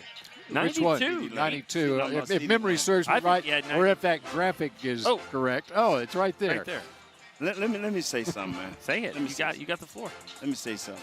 Everybody, and I don't know why this don't apply to CeeDee. We talking about, Gallup has made a big jump. This guy's made a big jump. What if he make a big jump? You think 10 more passes are going to satisfy him? I'm thinking about 75 more passes going to satisfy him. This dude is different, man. If this offense is better and this defense is better, and which means the team is better, those numbers will go down. That's what Amari Cooper. Oh, that look nice. That's a Bama product. I ain't taking nothing away from. Oh, that's right. That's right, Bill. You're in the SEC, baby. You're rocking big boy ball now. Yeah. I'm going to tell y'all something. I love Amari. I'm just talking about a dude, like you said earlier, about 10 minutes ago, Nick, it's something about the 88s. Yeah. He took them through camp. He certainly did. Yeah, You're right about so that's what I'm talking. His enthusiasm. Him, number 89, is going to be the man. They're going to be what's happening. Blake Jarwin. The Art of War, that's what he reads. He read the book Art of War. That's good. But I'm telling you who displayed the Art of War, CeeDee Lamb. I'm telling you, big play after big play, bro. And if he can be consistent with catching the small ball, the plays that just move the chain, now you can't cover Amari because Amari can beat any type coverage. That's proven. Now CeeDee Lamb learned that. Yeah. I ain't know CeeDee Lamb was like that, man. I'm serious. You didn't? No, I did. The first time I saw the kid, I heard people talk about him when he was in college, and the first time I saw him was against Baylor.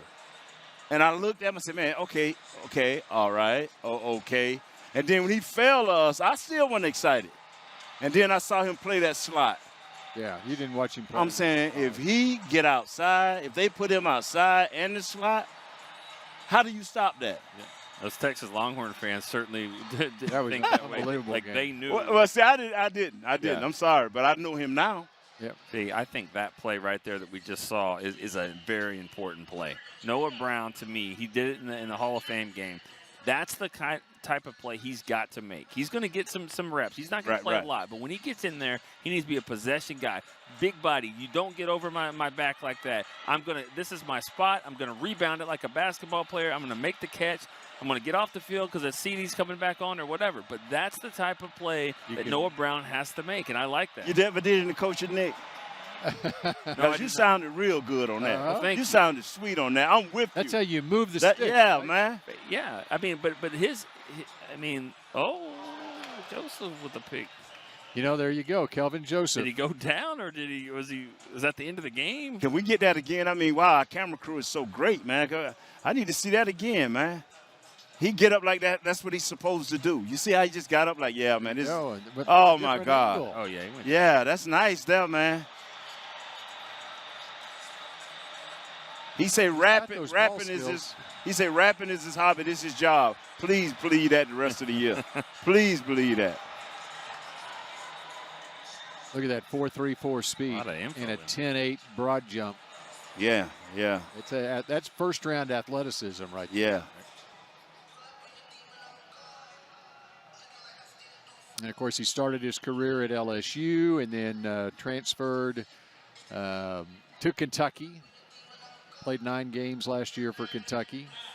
Opting out. I like his kind of took the criticism kind of head on. He's like, okay, fine. You want to say that you want to question my commitment because, he left LSU early, obviously, and left Kentucky as well, and didn't really finish that season. But he's like, I'm fully committed. If you don't believe me, just watch. And he's gone out and So who number 14 out there? So we'll see. Yeah. I know they can't show much. That looked. Yeah, that was a bad. Right. Yeah. That's your guy, 79 there. You know what, man? That's one thing Troy didn't play, man. What? That jumping offside. Oh, I was the dude doing it 80% of the time. Right. And Troy used to look at me, man. I'm surprised he even turned my calls. Okay. But let me ask you this, and I'm not trying to compare him, but like early in his career, did Jason Garrett do that? Because you're talking about the third quarterback who has his own problems. So I'm saying you have to be that guy. You Right. Did the third string quarterback just say what's going on here? Right. I mean, because you would have turned around and been like, boy, Hey, you'll listen to it from I'm Troy. going to tell you something. I never practiced with Jason until he got in the game. Yeah. I never practiced with Rodney Pete until he got in the game. Back then it was first team. Yeah. And they tried – that's the only way we got saved is we didn't have to practice with the second team. Other than that, it was because, we was full pass. Right. So, yeah. So you're saying practice was different then than Yeah, it's better now. It's much better for these better for the players. players. Yes, How much did you love playing for Jimmy Johnson? I hated it. What's good about practicing with Jimmy? I hated it. The only thing I loved was the winning. Jimmy told us, I know y'all don't like me. That's fine, but we're going to win. In spite of you, we're going to win. That's what he was telling us. Yeah, we're going to win. Did you love playing for Barry Switzer? Oh, loved it to death. Barry let us do what we want. Thanks, Coach Switzer. Love you to death. The reason I asked, it seems like these players love playing for McCarthy. They do.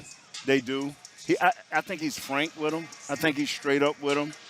And he tells them what he thinks and what he expects. Now, he's trying to let them be men. But the leadership on his team this year, I think, is way different than it ever been. Where we had Jason Witten coming from a tight end's point of view leading this team. That's good when you got a bulldog tight end. But that right there, Prescott. That's what takes you. Troy would give you a look, man. Emmett would give you a look. Mike would give you a look. And they'll come off the field cussing every down, them two guys. But Troy come off the field like, hey, fellas, let's gather up here. Let's reset ourselves. When it coming from the big dog, it's a whole lot better. That's one of the neat things about watching, and I think going forward on HBO's Hard Knocks, and being able to hear behind the scenes what Dak is all about far as – because we know he's a great leader and everything. Right. And he's a great guy, in all the interviews that he does and everything. But when you can really see behind the scenes how much he wants to be out there. And to your point about Aikman and the standard that Aikman set for those teams, and Dak has those same qualities about him. But that's all behind the scenes stuff that we don't normally see. I tell people like this right here. The guy that's going to touch that ball every time. And that's what I like about Zach Martin. He's a leader. And Tyron kind of, is I'm pronouncing it right? Tyron. No. Tyron, thank you, Bill. Tyron has kind of let him lead. He's a quiet guy. So he lets the president lead. And when you got guys that's on the field every snap, of course Jason was because he wasn't coming out regardless of who came in. But when you got that thing in the middle of the field, like those two guys are doing, that's something special, man. Now, Zeke can say something, but you can't say much as a running back because you in and out of the game depending on the packages. But that quarterback is getting that ball every time. Are there similarities between Zeke and Emmett as far as Now, Zeke. I'm talking like their personalities in the locker room. Emmett didn't talk. When Emmett talked, it had to be terrible. Things had to be going on terribly wrong. I don't know Zeke. As far as how he, I can tell you about the different running styles, but I don't know Zeke how he talked to his people. Emmett when things. As far as being a leader on the team, Emmett, the running back position in general does not lend itself necessarily to being a leader. Nah. Outside of you're leading by example. Yeah. Nah, man. Nah. See, the quarterback can have a bad day, and we as offensive linemen feel his pain. A running back have a bad day, we like, man, find the hole. Find the hole, man. Pick up your block. Because, at one point, you blocking like we are. So, but when the quarterback, Troy covered a lot. A great quarterback can cover a lot of problems, man. A lot of problems. And Troy had games where he may not have threw for a bunch of passes, but the passes he completed were quality. and they covered a lot. And he was standing in there for us, man. He was stand in there and take that pounding. And a lot of quarterbacks ain't going to stand in there like that. There's Rico Dowdle, second-year man out of South Carolina. I feel like Mike, man. I'm touching Nick too much. Mike like to touch everybody else. I'm sorry. Well, you mentioned Mike, Michael Irvin. Right. And I think, it's been said a lot, he probably helped Emmett in a lot of ways of Troy's the quarterback. He's the leader. Yes. Emmett, just run the football because right. Michael's going to be the emotional leader That's right. as well. That's right. And so that you guys, I mean, it was awesome. It really was. It was an awesome thing to watch because just of how you guys kind of grew together. You know what movie I wish would have been out when Eric Williams was at his peak? Because I knew he would have did it. You ever seen Gladiator where he kills the man and say, "Are you not entertained?" He takes his sword. Yeah. I remember Eric used to put his hands up, and I remember that's like, boy, if that movie would have been out, Big E would have been like, "Are you not entertained?" What if social media would have been out? Yeah, well, we wouldn't have had a team. We would have been Super Bowl less. We'd have been Super Bowl less. Boy, Michael has said that a few times too. oh my God. Yeah. Wow. I can say a little prayer right now and there for all of us. We would have been Super Bowl less. Cooper Rush, number 10. Heaving it way downfield. There we go. See, that have been Lamb. Caught. Kelvin Joseph on the coverage there. It don't matter. Caught. Well, yeah, I mean, that's the difference between your first or second receiver and your 8th or 9th, 10th. Did you get a chance to see him against Jalen? Did they ever compete? CD during the Rams' little short period of time. I wasn't out there. Yeah, They did a little bit. Yeah, they did. yeah. And I mean, nobody really checked Jalen out in Oxnard.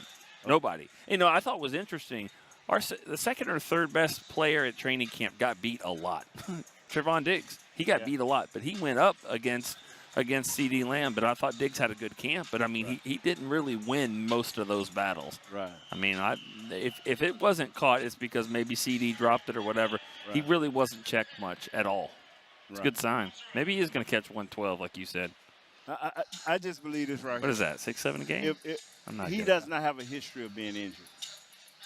CD. Right. And so I'm knocking on big wood. Mm-hmm. If he plays 17 games, come on, man. That's one of CD's best qualities, I thought, at Oklahoma was his toughness. Availability. Mm-hmm. So who's that center? This is 63, isn't it? Look at that. Look at that. Get the ball out your hand. Get the ball out your hand. One. Go. Let it go.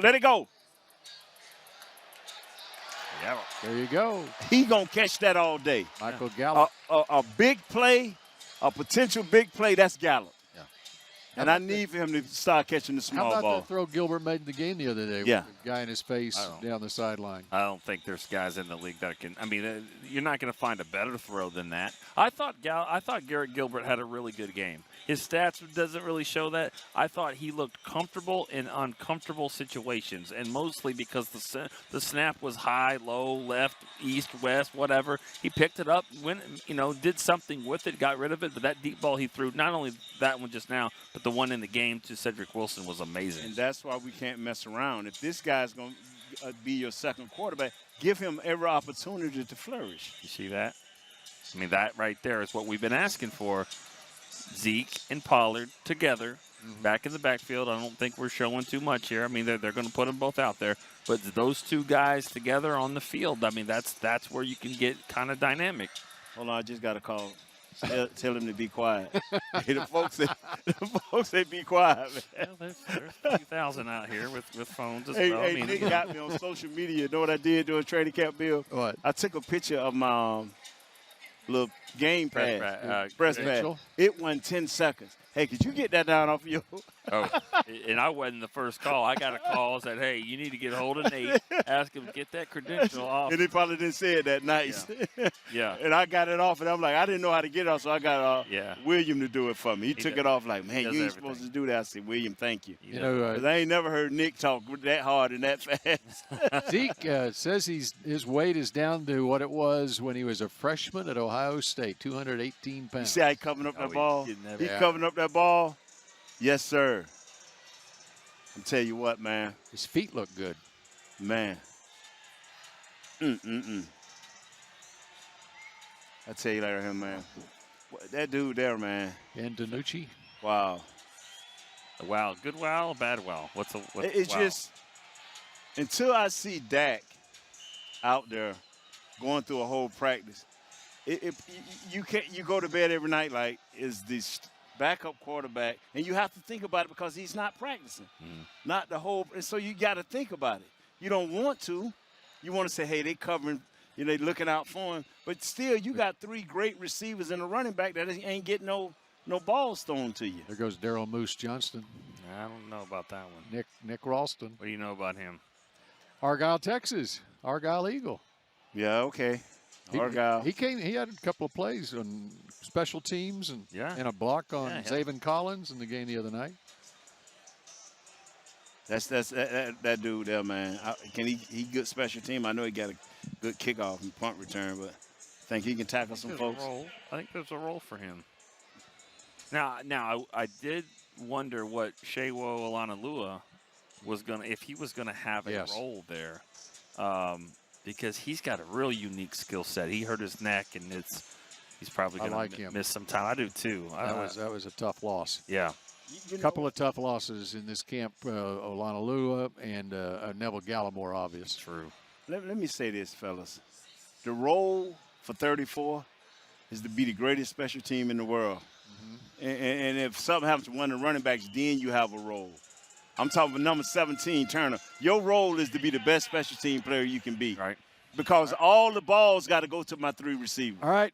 Nate Newton, Nick Eatman, it was glorious throughout this practice with you, and we've got some special guests coming up. Barry Church and Isaiah Stanback. Come on, Cowboys man. night continues in a moment. Come on, man. Come on, Nick, we ain't going nowhere. We walking.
Training Camp 2021. Look who's got the referee outfit on. It's John Fossil. Bones Fossil, the special teams coach. Looks like he belongs.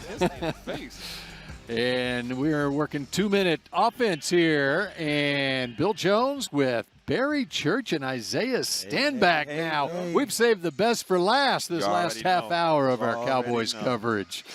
And I'll tell you what. If that was Blake Jarwin on that first grab, he's been looking pretty impressive. And there's Michael Gallup. There you go. Working a little 2-minute drill here towards the end of practice. All right. I like how they got Jarman kind of flexed out. I've seen that a lot so far in camp. How about Randy Gregory coming off the edge there? A little too quick. Man. A little bit too quick. Well, what have you seen out here today and throughout this training camp with your monitoring things? What pops to mind for Barry Church and Isaiah Well, for me, I'm biased a little bit, just a little bit on the defensive side. So I've been focusing a lot, especially on the secondary. I love what Dan Quinn has done so far with this defense, promoting competition on the first level, the second level, third level, and I love what they did with the safety position. I mean, I feel like this might be the deepest unit that they've had at the safety position in a very long time. I like what I've seen from Hooker so far. KZ seems to be back from that Achilles. He's moving really well. So I'm liking what I see from this defense, and you got to like what you see from the young kid Parsons. I mean, he's been all over the field so far earlier in this camp. Yeah, no, I agree with you, man. I think, there's going to be some tough decisions that have to be made at the safety position, especially, and in cornerback position. I think they're going to project it to probably keep 10 guys. So, 4 safeties and then six cornerbacks. So seeing how that's all going to pan out is going to be very interesting. On the offensive side of the ball, I feel like majority of the offense is pretty much set in stone. Yeah. I think you're really looking at that. I think they're going to keep probably 6 receivers. So, you got, Cedric Wilson and you got Noah Brown really taking that 4 and 5 spot. Who's going to be number 6? You think it's going to be Simi? Is it going to be Simi Fehoko? Is it going to be Turner had his injury the other day. Yeah, Malik Turner had an injury, but before that, he was playing his butt off. I like this game. I think most of the competition is really taking place on the defensive side of the ball. Bill, let me ask you a question. What have you thought so far about the new 42? Keanu Neal, how do you like what he's been able to do on this defense? I love that. I'm trying to think, who would the original 42 be? Randy Hughes back in the day, in the 70s?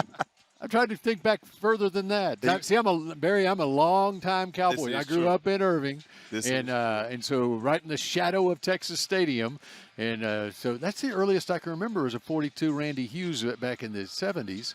But to your point, yes, this 42 reminded me of a Barry Church. I tell you what, now you're making me blush a little bit. I like what I'm seeing out of him, and we were talking about it earlier with Nate and Nick, how important he is to this defense, and I think that was key acquisition that Dan Quinn spearheaded in the offseason is get my guy from Atlanta here, and you can see how he's going to be utilized a little bit. Oh, yeah, without a doubt, especially, where the NFL's going as far as offensively. Everything's spread. Everything's 11 personnel. They're trying to get these guys in space, so you got to have defenders who can match that, who can be out there in space and not be a liability. And last year we saw that a little bit as far as defensively, how they were spreading the running backs out and kind of getting our linebackers out in space like that. So I definitely think Keanu Neal is a huge addition. Great play by Diggs right there. There you go. Good D by Diggs. Good D by Diggs. Top 2 picks last year, first-rounder Lamb, second-rounder Diggs, and Diggs got the best of that one. We've seen that matchup a lot in training camp. Oh, yeah. It's been fun to watch them go up against each other. CeeDee has had a pretty impressive training camp. I mean, I feel like all the highlights I've seen, he's snagging balls. His routes seem really crisp. Hey, I think he might have an opportunity to make that major leap. And that's the thing. CeeDee makes one of those highlight reel catches. Here he is in the corner of the zone there. Right on cue. And maybe he's on Diggs when he makes that play. Well, but Diggs has been winning a lot of those matchups too. Oh, okay. That's good. That's good. But it's good that these guys get to battle like this in practice, because Diggs is going into, obviously both of them going into their second year. I think they're both going to make some tremendous jumps. I think the expectation of both of them, obviously, Diggs being the number 1 corner, and then CeeDee being that 1B now. Really, it's kind of he's really a 2, but he's making his case for the 1B position. Obviously, he has Cooper ahead of him, but he's really stepped up. And more than anything, even aside from the plays that he's making, you can really see his confidence and his leadership really kind of coming to fruition. And that's what's kind of jumped out at me more than anything this camp. Okay, we got the 2s out there now, and Cooper Rush will be at quarterback here. Okay. And ball at the 45-yard line. Noah Brown's in there. Simi Fehoka's in there.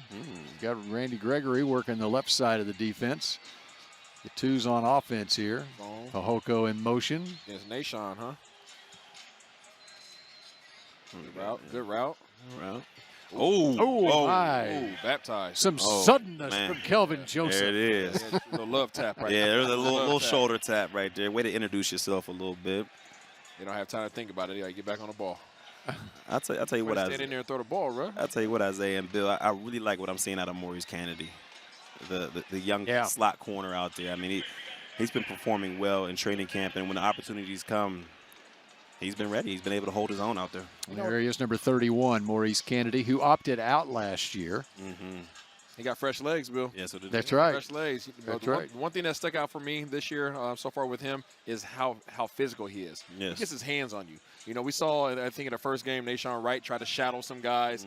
We saw Kelvin Joseph last week trying to shadow some guys and kind of had back-to-back bad plays. But one thing that Kennedy doesn't allow is for guys just to get free releases. He really gets their hands on you, and that's what Dan Quinn really wants in this system. And that's one of the There he is again, making a play. And that's one of the hardest positions in all of defense because you have so much space at that slot. You know, on the outside corner, you got the sideline to work with you. You got your low wrap players to help you. But in that nickel, that slot position, I mean, man-to-man, you're guarding some of the shiftiest guys in the NFL. And versus the run, you got to be added like an extra linebacker out there. So it's definitely one of the hardest, but Kennedy has definitely been able to hold his own so far. And Kennedy's a guy who came into the league. He was a 6th-round draft pick of the Ravens and played with the Ravens for 4 years and then went to the Jets and then was signed as a free agent last year by the Cowboys. And so even though Cowboys fans, unless you're really following the AFC and the Ravens closely, you wouldn't have heard of Maurice Kennedy, but he's got some experience in this league. So there's a reason why he's been able to make an impact. He belongs. This is true. There's Simi Fehoko, the rookie out of Stanford. It looked like he was able to beat Kelvin Joseph on that one. He caught a hand to the face initially, but yeah, he did come off and get a catch. Incomplete. It'll be interesting as you talk about the battle for that the last wide receiver spot on the roster, and it's going to be interesting now what happens with Malik Turner and his turf toe and how much that sets him back because he was having a good camp. And he's another one like Kennedy who, even though he's new to the Cowboys, he came last year, but relatively new to the Cowboys, he's got experience in the league. Okay. Had a nice season with Seattle a couple of years ago. Yeah, there's less question marks about Turner's ability versus versus Simi Fehoko. Right. And I think that's the biggest challenge that Simi's going to have to realize. You're going to need to see influx of it, not only just intensity, but I mean, yeah, like right there. He has to recognize the moment. Yeah, he has, and I'm not sure if that's necessarily clicked for him yet. He has to have a sense of urgency, not only on the offensive side of the ball, but on special teams, because that's where Turner. Not only that's where you're going to make the team, but that's where the check mark is for Turner. Yeah, he's a beast. He's a playmaker on the special teams. He's a core special teamer. So if that's where your question mark is at, and that's where his for sure is at, then you have to figure something out. Because you're not going to be on the field as a receiver as much. So the place that we need the most impact from you if you're going to consume a roster spot is special teams. But with that said, Malik Turner obviously being hurt, Simi Fehoko has a heck of an opportunity over these next few weeks. You got to show it. See what Cooper Rush comes up with here. Man, it looked like it was good timing. Good grab, too. Oh, they're sitting right on schedule. There's Simi. Taking advantage of those opportunities. Final few minutes of this Cowboys night open practice for fans. And by the way, fans, you'll be able to come to 3 more open practices here. One will be this coming Friday, and then the following Friday and Saturday they'll have open practices here. So, of course, Cowboys playing the Texans on Saturday night at AT&T Stadium, and then close out the preseason on a Sunday afternoon, a noon kickoff, just like the regular season right there, against the Jacksonville Jaguars. Simi versus Kelvin Joseph. We're at the top of the scale, at the top. We're at the top. We're not at the bottom. Ooh, good Noah Brown. That was a really good route against Wright right there.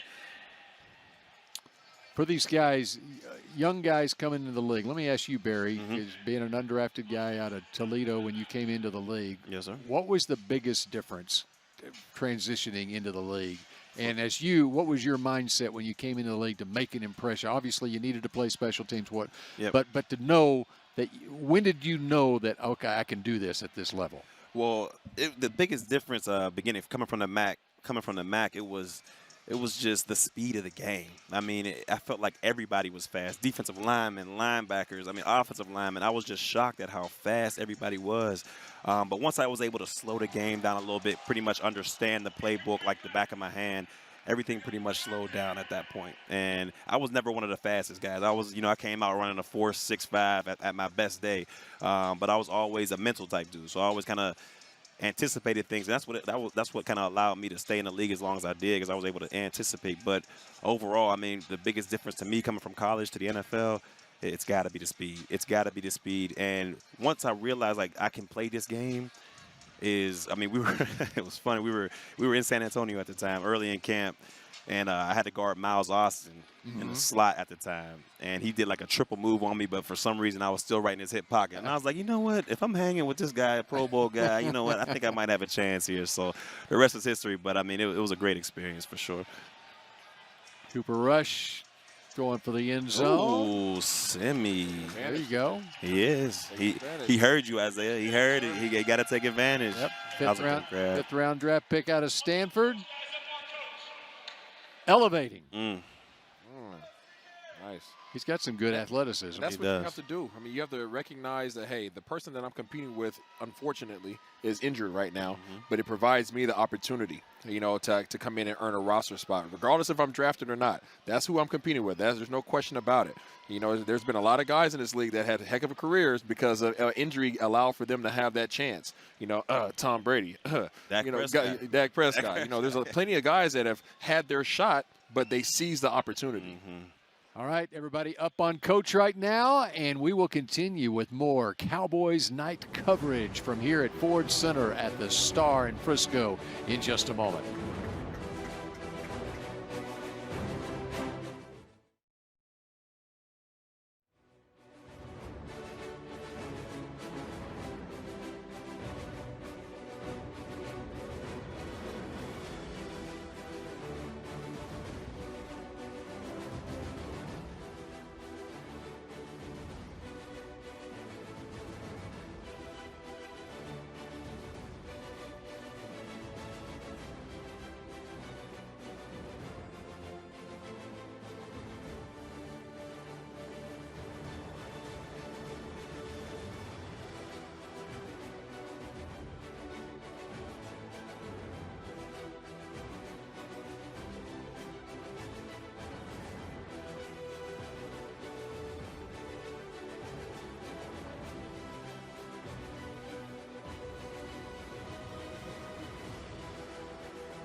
Download the Cowboys Now app on Amazon Fire, Roku, and Apple TV to get the latest news and analysis on your home TV. Get the latest player interviews, video podcasts, documentaries, and so much more on the Cowboys Now app. Looking live here at Ford Center, Tostitos Championship Plaza outside as fans start filing out. Cowboys concluding Cowboys night here as the Cowboys have returned home, their first training camp practice here at home that fans have been able to come out and watch. 27 days ago, they started this in Oxnard, California. That's when they were reported on July 20th. 23 days left until opening night. Thursday night, September 9th against the Tampa Bay Buccaneers. Defending champs. Yeah. going to come around real quick. It is pretty amazing how, especially once the team played the Hall of Fame game. Here in the last 10 days or so, things start rolling really fast now. And there's a lot of decisions that are going to be made over the course of the next couple of weeks. And actually, the 90-man roster gets trimmed to 85 tomorrow. And then another 5 players get cut next Tuesday, and then they get down to 53 after the Jacksonville game. So it's going to be a very tough, decision making that's going to have to happen, because I feel like a lot of these players that are towards the bottom of the roster or down there pretty low, I mean, they've all played well. They've all, made plays to where the coaches got to, they got to really think about it, especially in these preseason games. We've seen a lot of young cats on the defensive line, especially in that Arizona game. They were getting after them. So it's definitely going to be a tough process, but, it's all part of the game. This is a part of the business that just sucks. There's no other thing to say about it. It's just they're really coming into this season. Realistically, there may have been 8 roster spots available. Yeah. Just being realistic, right? The way contracts are already set in stone, and this is the business of the NFL. You bring 90 guys in, and majority of those guys are camp bodies. Yeah. Now you are providing guys an opportunity, right, to go out there and compete. And preseason allows for, especially when you have 4 preseason games, it allows for you to go out there and make plays. And not only are you throwing your hat in, throwing your hat in there for this opportunity, but also the rest of the teams around the league. And there is plenty of times where I was in that same situation. It's like, hey, guess what? I may not have opportunity to be on this roster, but guess what? I'm still trying out for everybody else who decides to watch this film in the league. And that's what you're doing when you go through these preseason games and all these camps. You're putting your resume out there. I mean, because like I said, there's 31 other teams out there, and you might not make this Dallas Cowboys roster. But the last thing you want to do is put out bad tape out there to where coaches kind of just write you off as, he's not ready, or he's not hungry enough for this game. So you kind of always have to fight for it. Now, what's happening right now, this is post-practice stuff, and you'll see the tight ends, skill position players, wide receivers, running backs, they do drills off to the side. Their coaches, their position coaches get them, and they'll do something on the jugs machine or whatever. It's interesting to see the little things that players do to enhance their game, and staying after practice is an important part of it. And there's a lot of coaching that goes on right now. Oh, yeah. If you see what Lynn's doing right there, I mean, 9 times out of 10, tight ends are going to catch contested balls. I mean, they're not the fastest, so they're not going to have a step or two on people. So you love to see that type of work being done between a coach and his player. Mike Pope, the tight ends coach out at Oxnard, he would have after practice, the tight ends, he would have the craziest drills that they would do. One of them would be he would put them in a porta potty. What? He would put them in a porta potty after practice. The tight end would go in the porta potty, open the door, and they'd fire a ball at him. It would be drills like that. Mike Pope, legendary tight ends coach in this league for decades. And those are the type things. The other things are that you be down on the ground and you have a player that's laying on top of you basically, and then you have hot pop up but you think about it, and there was a method to his madness, and there was a reason why you're doing this. You're catching. Don't have a phone booth around. They don't have phone booths anymore, but they do have porta potties on the side of the field. And so Witten could tell lots of stories. I bet. On Mike Pope. I remember a couple of times with Witten and Pope, they had Witten would be turned facing Pope. They would pour a bucket of ice on Witten, then have him turn around and they throw the jugs at him. I mean, another one of them. Yeah. He had some legendary drills for after practice. Yeah. That's awesome. All right, let's see Garrett Gilbert there. What are your impressions of Garrett Gilbert and what you've seen so far? I need him to do more than what he's shown these first 2 weeks. Yeah. There's nothing that he's shown that makes you feel secure right now that he's your number 2 quarterback. If something was to happen to Dak, or if this shoulder that's healing was to flare back up, I'm not confident that the team even has confidence that Double G can carry them through. Yeah. You see the body language of guys when he misses throws or he holds the ball too long, and those are the things that really kind of every time, let me put it like this. When you're in practice and you make a play, your teammates are gaining confidence in you. Or if you make a bad play, they're losing confidence in you. And when you're at that position, everybody's watching you.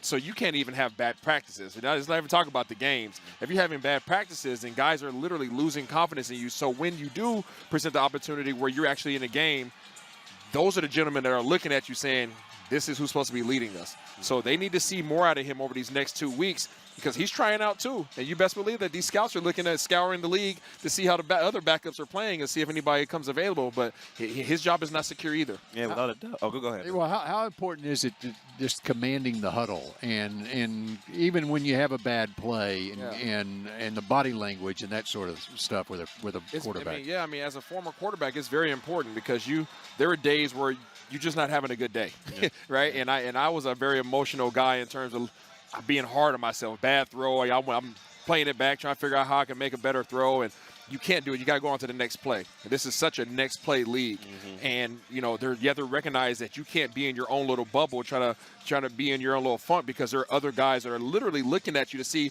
does he have confidence in himself. And should I have confidence in him as well? And when you step in that huddle, you have those other 10 guys looking at you, and you better have some doggone confidence. And not fake confidence, but actually that carries over into actually positive plays. Take a look at how many balls can you catch on Man, you know what? on punt? Patrick Creighton was probably the best I've ever seen at this. Yeah, I saw him catch 8 at one. Yeah, he had 8. And it was amazing. Patrick Creighton, I never understood. I didn't have to do too much punt return, but I was a kick return. Kick return. Yeah, I did kick return. Yeah, you don't want me back there at all. That was another fun thing at training camp. And seeing how and I probably remember that Patrick doing that. Out of DeSoto, Texas. I love Patrick Creighton.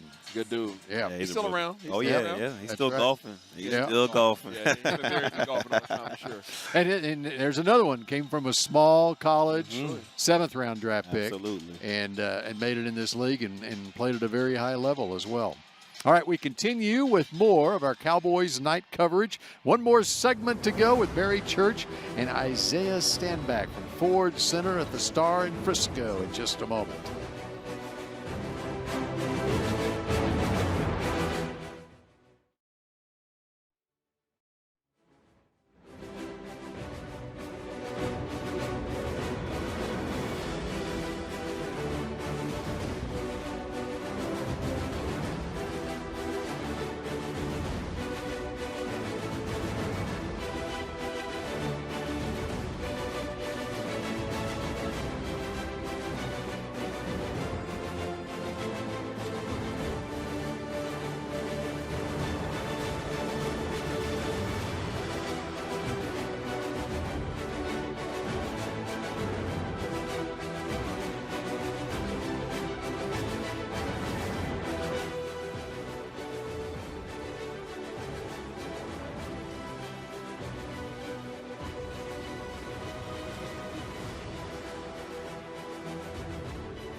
Don't miss your chance to see the Cowboys live against the Giants, Eagles, Raiders, Broncos, and more. They're all coming to Arlington. Get your tickets now at DallasCowboys.com. Great Monday night here at Ford Center at the Star in Frisco. As it is Cowboys night, we're putting the wraps on it here. Had a nice crowd out to welcome the Cowboys back home after more than 3 weeks in Oxnard, California. And a few players still out on the field as things wrap up here tonight. Randy Gregory was one of those guys that was out there late after practice getting some extra work in, and it's good to see Randy participate in this practice after not making the trip to Arizona with what was described as a foot injury. Looked to be fine tonight. Oh, yeah, he looked to be in great shape right now, and that's the type of guy that, man, you love the transformation he's made. Because I was there when he first got into the league, and he had some troubles. He was battling his demons, but the way that he's able to hold himself accountable and then take that next level step and become a leader on this team, I mean, it's pretty much remarkable to me. And he's a part of the leadership council. I mean, he's just taking step after step after step, and you just love to see it in a guy like that who never gave up, and he just kept fighting, and the Cowboys organization gave him a chance, and when people thought, it was over with, and he continued to battle, and look at the man he is now. I mean, you got to be extremely proud of a guy like that. You also look at it on the football field, what he can mean to this team this year. And Lawrence is on his way back. Mike McCarthy in his press conference prior to today's practice as things are looking good as far as his rehab goes. And they just want to get him ready for September 9th. But you put Lawrence on one side, Gregory on the other side, you got the makings of something. Oh, you got nightmares right there. You got two bookends right there. Who are you going to double? If you add some extra help on to Lawrence, and you leaving Randy Gregory one-on-one, and the type of bend and speed that this guy has off the edge, it's remarkable. It's remarkable. And he's going against, two of the top tackles in the league, and Lyle Collins and Tyron Smith each and every day. So he's battle-tested, and what he's doing out there in practice is remarkable, and hopefully he can just transfer that into Sundays. But if he's able to do that, I mean, the sky's the limit for the kid. That's even more reason why you want to shore up that inside interior defensive line, because that's really the only glaring, the quote-unquote weak spot of the defense. No team wants to go against either one of those defensive ends. No team really wants to get up to the second level and face those linebackers. So where do they got to go? They got to punch it right up the middle. So if we can get that locked down, I think this defense is going to be really scary. And that's the bad thing with Neville Gallimore going down the other day. Yeah, I mean, McCarthy was raving about what he did in the offseason, his work and what he had done in Oxnard, and for him to go down. The amazing thing about it, though, is now you got a 17-game season, and the good news coming off of that with the dislocated elbow is that it looks like after 6 to 8 weeks he will be back. It's a long season, and so the good news is he will be able to get back, looks like maybe in October, and be able to contribute in a big way this year. Can you imagine? I mean, we were talking in the game the other night, Isaiah, about, the Cowboys play the Cardinals on January 2nd. And that's not even the last game of the year. That's the second to last game of the year. That's how long this season is. We feel like MLB right now. You got to have depth. You got to have depth. And also to that point, with the 90-man roster, we talk about these cuts and everything, and with the new rules, now with the COVID rules and stuff as far as a 16-man practice squad, and more importantly, IR, where everybody, it's unlimited. Of course, you have to be on the roster, on the final 53-man roster, but then it's come and go on IR every 3 weeks. And so there's so many guys who will not make the 53-man roster, who will be on that practice squad, who at some point this season will contribute because someone might have a nagging injury. Well, then you call up a guy from the practice squad. Which is so much different than when you were both of you were playing. Well, you hear it all the time. Coach McCarthy always refers to it. How many players did it take for him to win a Super Bowl? They're like 70 or something like that. With Green Bay, they had so many injuries that year, and they won the Super Bowl. He refers to that a lot, right? So you're going to see, you may see that come to fruition this year, right? But the league is obviously making some exceptions that allow for that to be an impact this year. All right, we're about out of time on this edition of Cowboys Night, and it's been a successful one here at Ford Center at the Star in Frisco. Family night here on Cowboys Night. We appreciate it, Barry Church and Isaiah Standback, and everyone who joined us, including Drew Pearson, Mickey Spagnola, Nate Newton, Nick Eatman, Dave Hellman, and Kyle Yeomans as well. I'm Bill Jones. Thanks for joining us here on Cowboys Night. We'll see you on Saturday night when the Cowboys host the Houston Texans at AT&T Stadium. Have a great night, everybody.